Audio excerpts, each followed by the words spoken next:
నడుము నొప్పితో బాధపడుతున్నారా? అది సియాటికా కావచ్చు.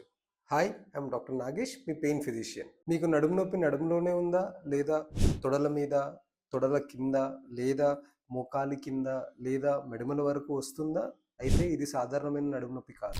ఈ నొప్పినే సయాటికా నొప్పి అని అంటారు. ఎప్పుడైతే 2 వెన్నుముక్కల మధ్యలో ఉన్న గుజ్జు బయటకు వచ్చి నరాలపైన ఒత్తిడి కలగజేసి, దానివల్ల వచ్చే నొప్పిని సయాటికా అంటారు. ఇది చాలా సాధారణంగా అందరిలో కనపడుతూ ఉంటుంది. బట్ ఇది నడుము నొప్పి అని చెప్పి చాలామంది దాన్ని ముదిరేదాకా పట్టించుకోరు. మీకు కానీ, మీ ఇంట్లో వాళ్ళకి కానీ ఎవరికైనా ఇలా నొప్పి ఉంటే పెయిన్ ఫిజిషియన్‌ని కలవండి.